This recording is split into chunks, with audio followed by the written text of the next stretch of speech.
सहनाववतु सहनौ भुनक्तु सह वीर्यं करवावहै तेजस्विनावधीतमस्तु मा विद्विषावहै।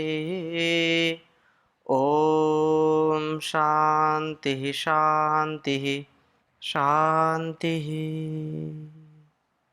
वेदों में मन का स्वरूप, इस विषय में हम चर्चा कर रहे हैं और बहुत ही सुंदर विचार, बहुत सुंदर जो उपदेश है कल्याणी वेदवाणी का, उसको समझने का प्रयत्न कर रहे हैं। क्योंकि संसार में सबसे अधिक जो ज्ञान का सागर है, सबसे अधिक जिसमें ज्ञान है, हर प्रकार का ज्ञान है, वो वेदों का ज्ञान है। इसलिए अपने इस जीवन को, इस जगत को हम शुभ से भरें, अध्यात्म से भरें, कल्याण से भरें, उत्कर्ष इस जीवन का हो। हम ब्रह्मनिष्ठ होकर के, तपोनिष्ठ होकर के, गुरुनिष्ठ होकर के, राष्ट्रनिष्ठ होकर के आत्म विजयी हो, आत्म तत्व वेत्ता हो, आत्म उन्नति को प्राप्त करें। आत्म कल्याण से विश्व कल्याण की यह पावनी जो परंपरा है, इस पावनी परंपरा का निर्वहन हम करने वाले बने। किसी भी प्रकार से अपने जीवन को, इस जगत को हम ऐसे अपयश से या इस जीवन को अकल्याण से, अभद्र से, अन्याय से, अधर्म से युक्त ना करें। कभी उसमें हम फंसे नहीं। हम स्वयं कण-कण में बसे हुए उस प्रभु को मन में, अपने चिंतन में सदा रख करके, इस शरीर को पवित्र बना करके, मन को पवित्र बना करके, महापुरुषों की संगति से, कल्याणी वेदवाणी के उपदेश से सुंदर बनाएं और इसी का जो आश्रय लेकर के, इसी का जो संबल लेकर के आगे बढ़ते हैं, वो सफल होते हैं। और जो वेदानुकूल आचरण नहीं करते हैं, शास्त्र अनुकूल, ऋषि प्रोक्त, शास्त्रोक्त जीवन को नहीं जीते हैं, वो नए नए जो एक्सपेरिमेंट करते रहते हैं, नए नए ढंग से, मनमाने ढंग से काम करते हैं, तो वह स्वयं भी डूबते हैं और दूसरों को भी डुबाते हैं। यह जो हजारों, लाखों, करोड़ों, अरबों वर्षों से, जब से इस सृष्टि का निर्माण हुआ, तब से यह हमारी जो सनातन पुरातन वैदिक ऋषि परंपरा है, इसको हम आत्मसात करके ही अपने जीवन और इस जगत को धन्य कर सकते हैं। बहुत सुंदर वेद मंत्र है। ऋग्वेद के 29वें अध्याय का 25वां मंत्र आपके समक्ष रख रहा हूं मैं। और यह मन का जो स्वभाव है, मन का जो कार्य है, उस पर बहुत ही सुंदर बात कही है। मनुष्य को मनुष्य क्यों कहते हैं? तो मननात् मनुष्य, मन इसीलिए मिला है प्रभु से कि हम मनन चिंतन पूर्वक कर्म करें। तो पहले वेद मंत्र लिखता हूं, फिर चर्चा करता हूं। ओम समिद्धो अद्य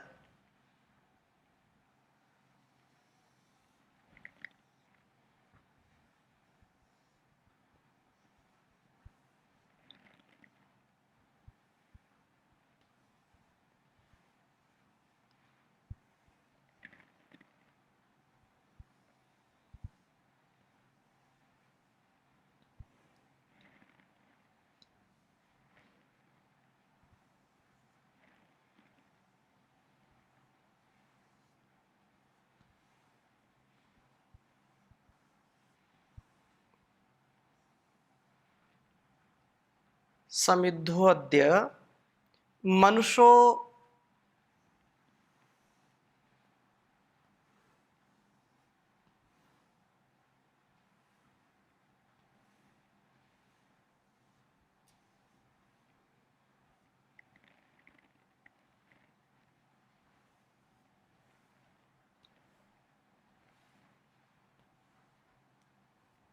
मनुष्यो दुरोणे।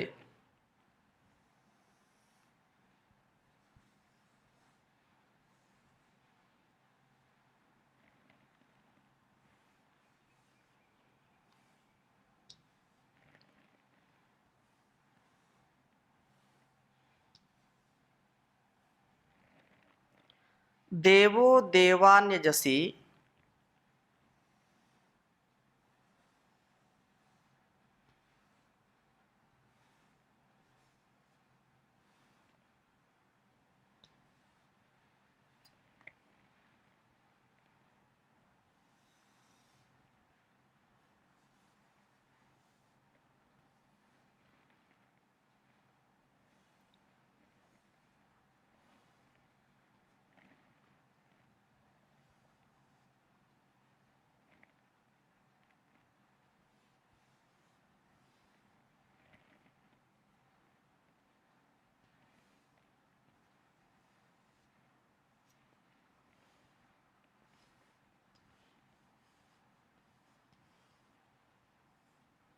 देवो देवान्यजसि जातवेदः।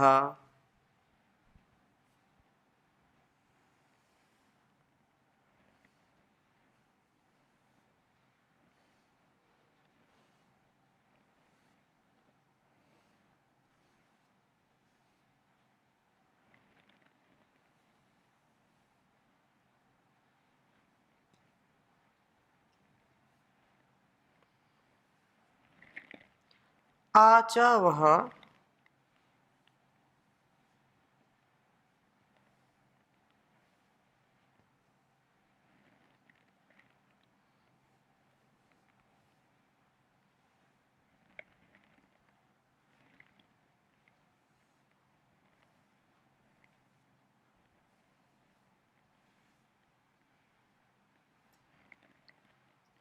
मित्रम अहश्चिकित्वान् त्वं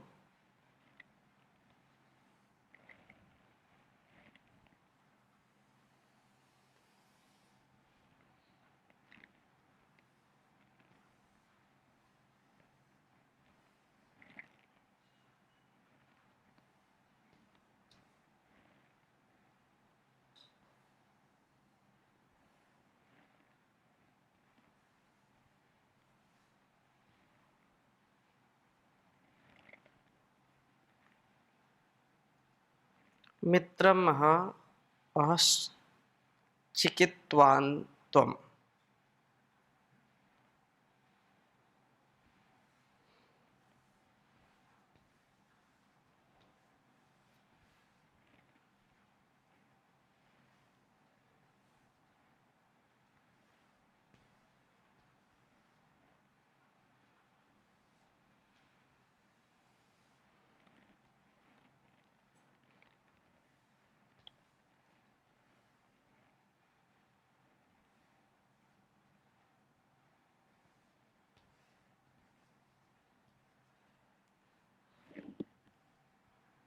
मित्रम अहश्चिकित्वान् त्वं दूतः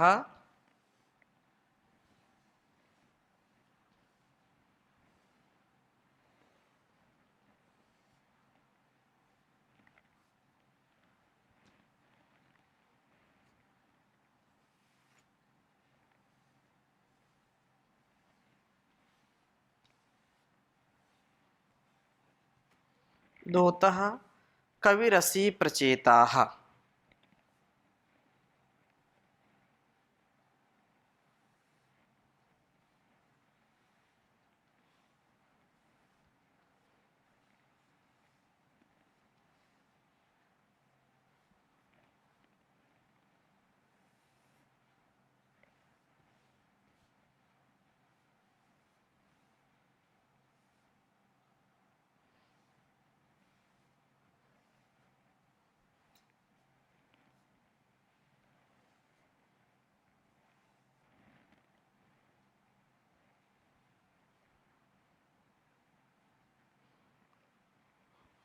यजुर्वेद के 29वें अध्याय का 25वां मंत्र है।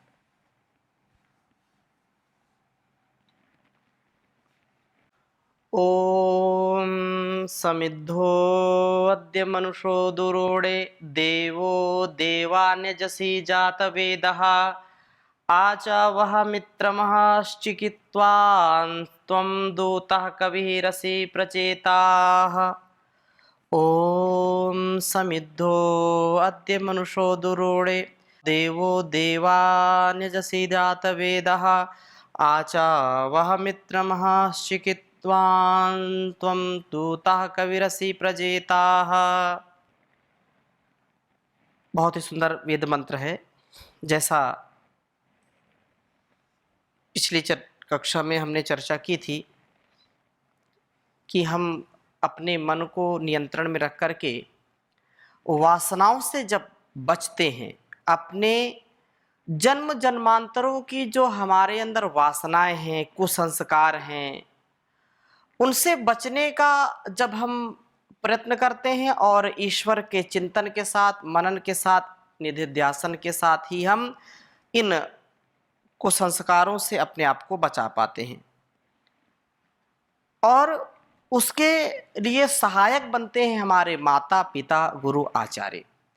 हमको जो ठीक ठीक राह पर चलाते हैं, अच्छे राह पर ले जाते हैं, जो सदैव उन्नति के पथ पर हमको आरूढ़ करते हैं। तो इस प्रकार से यहाँ कहा कि हम ब्रह्मनिष्ठ हों, वेदनिष्ठ हों, गुरुनिष्ठ हों, राष्ट्रनिष्ठ हों, तपोनिष्ठ हों, और इस प्रकार से जब हम बनते हैं तो यह जो व्यक्तित्व हमारा निर्माण होता है, तो इस व्यक्ति की प्रथम विशेषता यह होती है कि अद्य आज मनुष्यः मत्वा कर्माणि सीव्यन्ति, जो मनन चिंतन पूर्वक कर्मों को करता है, वास्तव में वही मनुष्य कहलाता है। मनुष्य में और पशु में अंतर क्या है?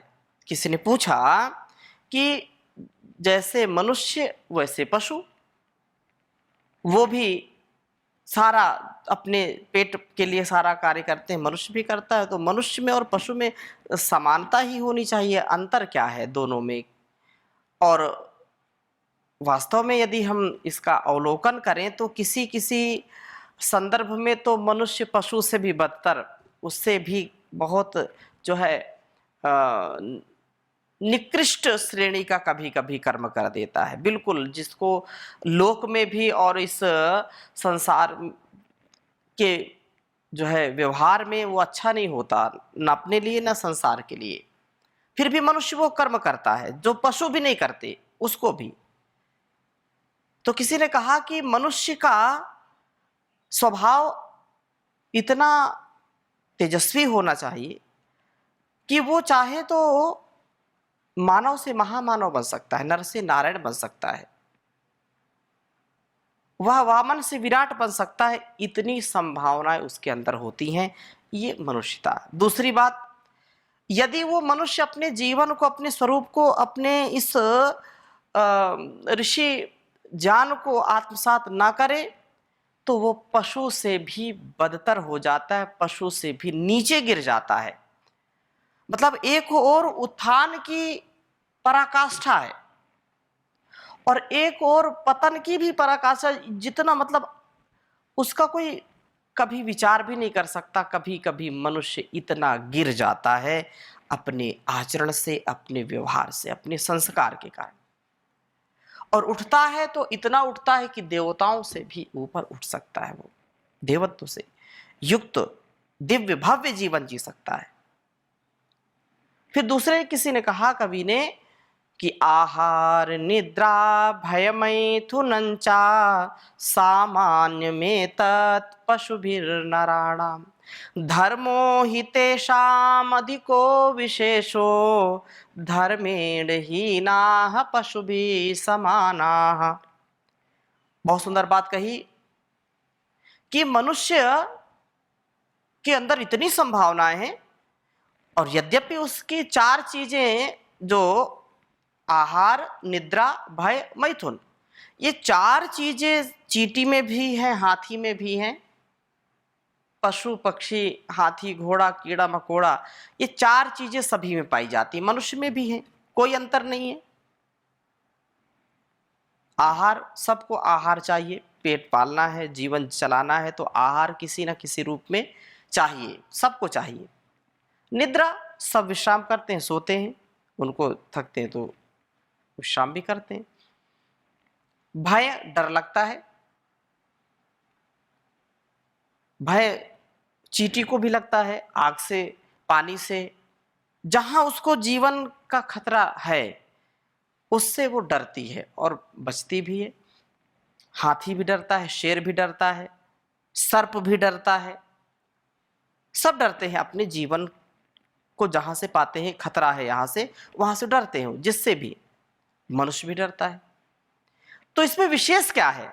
तो कहा भर्तृहरि ने कि धर्मो हि तेषाम् अधिको विशेषो।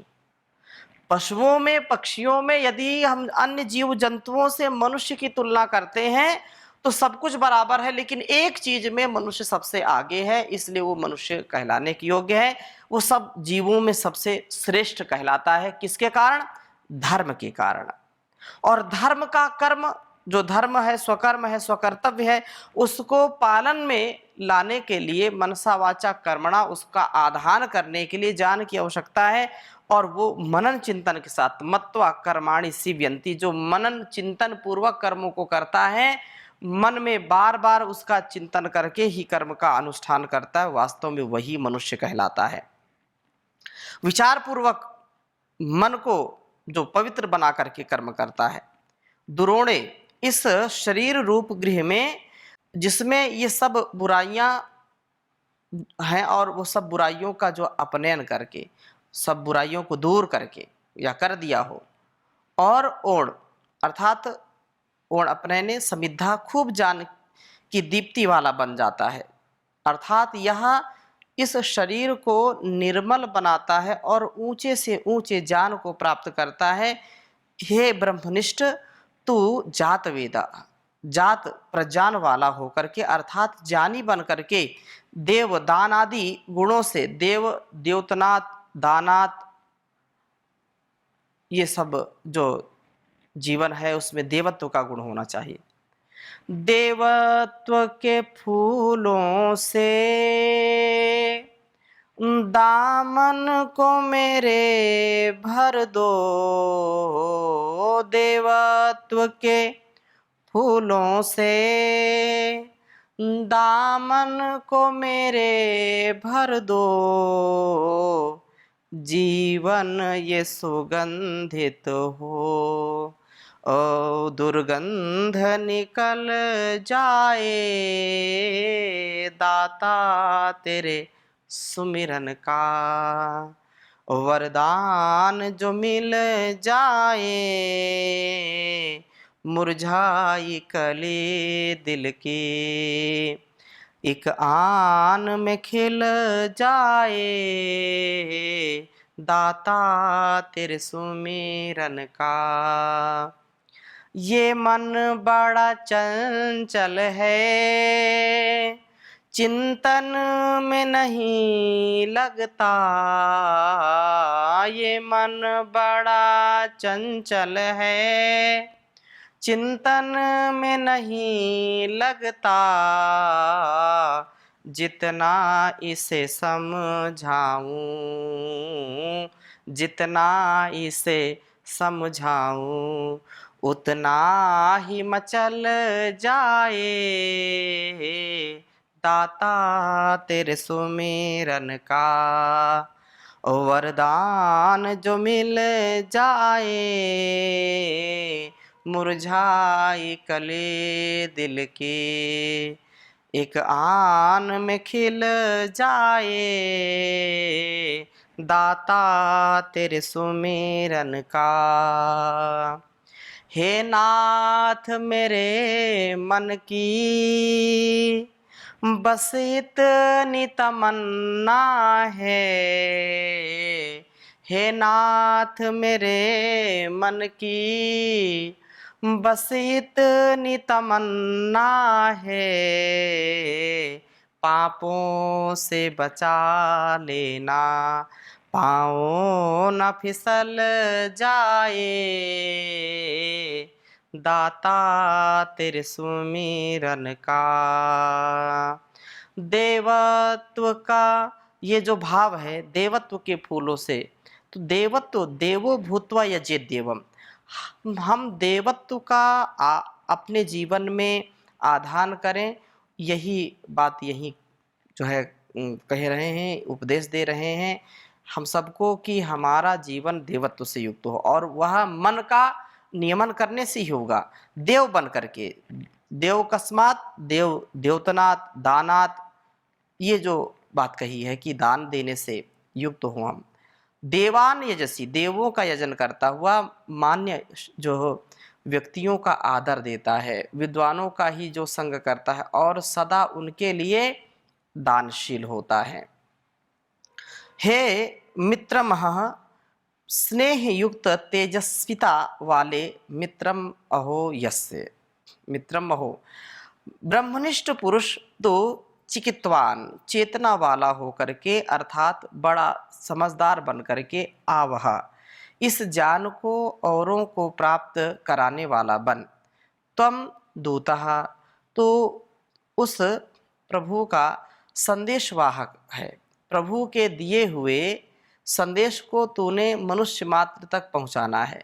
कभी असी, तू क्रांतदर्शी है, तू जो है लोगों को समझने वाला है, लोगों की मनोवृत्ति को पहचानने वाला है, और उनकी मनोवृत्ति को समझकर उन्हें ठीक प्रकार से ही ज्ञान देने वाला है। प्रचेताः, तू प्रकृष्ट प्रज्ञान वाला है, संज्ञान वाला है। जात वेद प्रचेताः, संजय जो है, तू अपने ज्ञान के प्रसार से लोगों को एक दूसरे के समीप लाने वाला होता है। इस प्रकार लोकहित करता हुआ तू अपनी जो है ब्रह्मनिष्ठता को व्यक्त करता है। ब्रह्मनिष्ठ व्यक्ति का गुण क्या है? ब्रह्मनिष्ठ जो है, जो तपोनिष्ठ है, जो गुरुनिष्ठ है, जो शास्त्र निष्ठ है, वेदनिष्ठ है, तो वास्तव में उसके लक्षण क्या हैं, उसके गुण क्या हैं?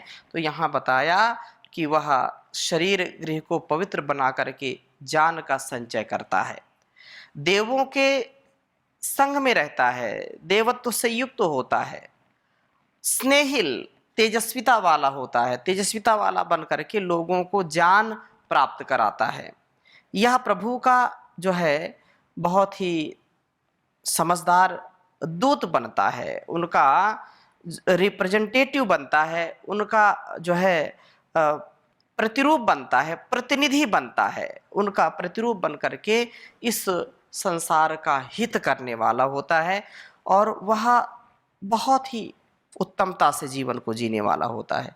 तो यह जो ब्रह्मनिष्ठ है, इसका चित्रण करते हुए कहते हैं 26वें मंत्र में कि जो है ओम तनून पात पथा ऋतस्ते यानान् मध्वा समंजस्तवदया सुजिह्वा मन्मानी धीभिरस्तु धीवृत जानम मृधन देवत्रा च कृणुह्यध्वरम नः। कहा कि तनूनपात, अपने शरीर को गिरने न देता हुआ, अर्थात शरीर को स्वस्थ बनाता हुआ, शरीर को जो है नष्ट नहीं करता। ऋतस्य पथा यानान, ऋत के सत्य के मार्ग का जो है अनुगमन करने को तू मत्वा, जो मध्वा मधुरता से समंजन अलंकृत करने वाला होता है, तू सदा ऋत के मार्ग पर चलता है और तेरे वे सब आने जाने के मार्ग माधुर्य से युक्त होते हैं। तो किसी को अपनी गतियों से पीड़ित नहीं करता। सुजिह्वा, उत्तम जिह्वा वाले, तो स्वादया, स्वादया सभी के जीवन को स्वाद से युक्त बनाता है, और तेरी वाणी में मधुर शब्द उच्चरित होते हैं कि सुनने से ही आनंद आता है। किसी किसी वाणी को हम सुनकर के तृप्त हो जाते हैं, कृत्य हो जाते हैं, हमारा जो है मन उसमें लगता है, और किसी की वाणी सुनना नहीं चाहते। किसी की वाणी ऐसी कठोर होती, कर्कश होती है और अभद्र भी होती है, जिसको कान से सुनना भी बड़ा कठिन होता है।